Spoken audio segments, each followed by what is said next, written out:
Hello guys, magandang araw at welcome back to my channel. May gagawin po tayong Bluetooth speaker ito. Bali, tinanggal ko na to. Pati yung board niya dito, tinanggal ko na yan, oh. Kaya butas na dito. Nandito yung board niya. Ayan, ito yung board niya. Ito yung sa mga control niya. Ito yung sa Bluetooth na board. Tapos ito naman yung sa display. Ito. Bali, wala siyang tatak, wala siyang pangalan, wala siyang brand. Pero ito yung itsura niya. Ang problema pala nito ay nagcha-charge siya. Nagcha-charge, umiilaw yung light indicator ng pag nagcha-charge, pero ayaw mag-on. Wala siyang display dito. Ito yung pinaka-display niya dito, wala. I-on mo, ayan oh. Pipitik lang siya, walang display. Pero pag i-charge mo, yan i-charge natin ha, para makita nyo na mayroon siyang charging light indicator, umiilaw. Charge natin.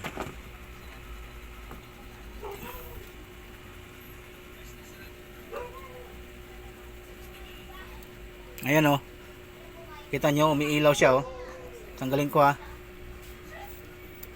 Oh, ayan, wala. Ayan oh, umiilaw. Pero pag in-on natin, ito yung power niya. Umiilaw siya oh. Pag i-on natin oh. Oh, ayan, pumipitik na oh. Walang display. Ayan. Tapos tingnan natin, tanggalin ko yung charger niya. Kasi dapat mag-o-on na siya kasi yung battery mayroong laman.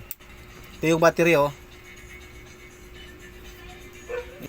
Tira natin yung battery.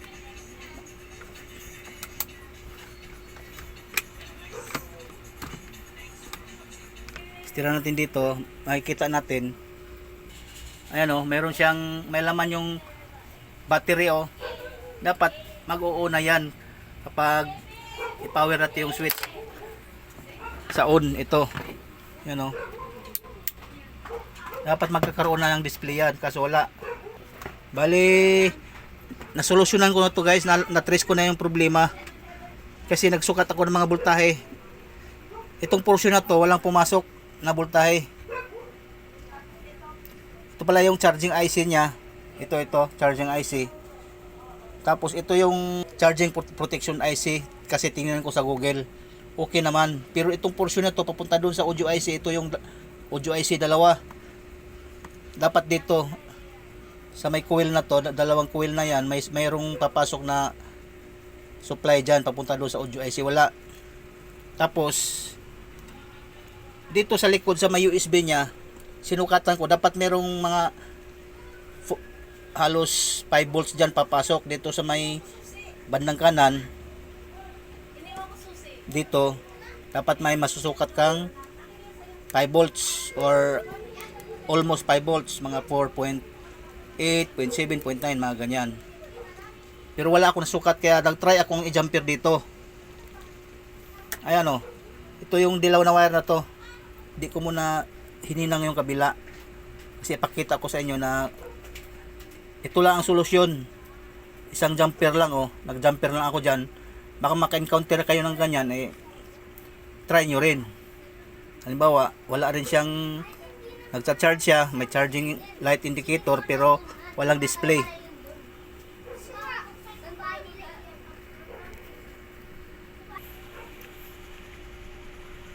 Bali, nag-jumper ako dito. So, di ba, apat yung ano diyan, terminal ng USB. Bandang kanan, pinakadulo. Diyan kayo mag-jumper. I-tap ko papunta sa may battery. Kasi ang problema nito, meron nagcha-charge naman siya pero dito wala siyang power, kaya nag-jumper ako papunta doon sa battery. Ayan oh. Bali, mabubuhay na siya guys, tingnan nyo oh.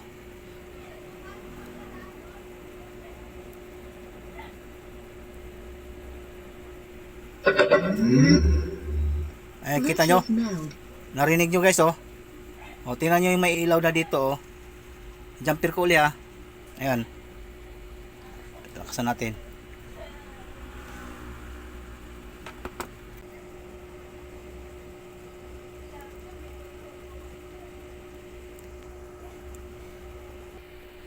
Ihinang ko muna to para makita natin yung harap Ito guys, hininan ko muna dito. Yung positive to. Positive ng battery. Ito ang negative. Bali dalawa kasi ano. Ito yun oh. Yung isa wala, bakante. Dito tayo sa pula. Doon nakatap yung itong yellow na wire na ito.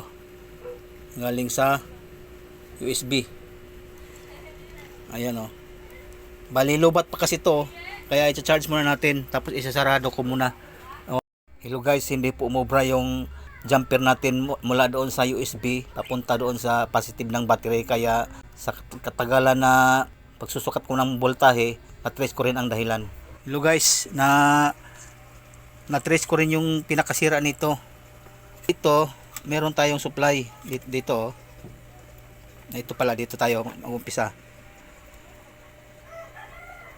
Ayan oh. Ayan, tingnan mo, meron tayong supply na 4 volts. Bali pangalawa yan, pangalawa dito sa ano na to, ito sa linya na to, pangalawa, ito yon dito sa likod. Ayan o, meron 4.1 volts, pero kinis-kis ko dyan kasi bakit wala ako masukat papunta dito sa may naka power switch nya, yung volume control na may power switch. Kinis-kis ko dito, may putol pala o kasi hanggang dito lang yung supply nya o. Ayan o, meron siya o, 4 volts, pero pag tawid niya, ayan o, kita nyo, wala o, ayan, wala. Ngayon i-jumper ko, pag nagkaroon ng power to, ibig sabihin yan lang pala ang sira. O kung ano-ano ang ginagawa ko dito, naglagay na ako ng jumper din dito sa ano nya, dito papunta dito sa ayan o, ito dito sa may USB nya, ayaw pa rin, nabubuhay naman pero namamatay pa rin siya, wala rin. Compare ko muna ito. Ito pagka nagkaroon siya ng power, sabihin niya lang pala ang sira. Pinahirapan pa ako. Sakit lang ang ulo ko nito. Pinahirapan pa ako. Yun lang pala. Hello guys, naidugtong ko na, ayan oh. Yung linya na sunog na sabi kong idudugtong ko muna. Ayan, nadugtong ko na oh. Ayan oh. Kita nyo. Ito yun, pangalawang ano, pangalawa.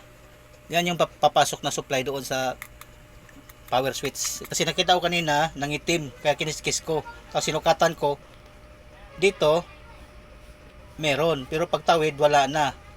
Kaya, sabi ko, baka yun lang ang problema. Ngayon, nadugtong ko na, testingan natin. I-on ko na. Guys, okay na oh. Bluetooth mode. Ayan, meron na rin siyang ano, hindi na mamatay oh. Kita nyo? Ayos na. Solve na ang problema. Sumakit ng ulo ko dito. Hindi ko matrace kung ano-ano pinagagawa ko. Ngayon, isasarado ko lang to, tapos ititesting natin. Patugtugin natin. Testing na tayo guys. Patunugin na natin. Ito yung sa on. Dati, pag on mo, wala talaga siyang walang display. Pero nagcha-charge siya. Mayroon siyang charging indicator pag naglagay ka ng charger dito, pero wala siyang power, walang display. Bluetooth mode. Okay, ayos na oh. Testing natin sa FM na lang, ito yung mode. FM mode. Ayan oh. Life's demand, but a beauty guiding light. You gave the shine, the soul to love. You made me feel alive. Now I'm a Thank you for watching.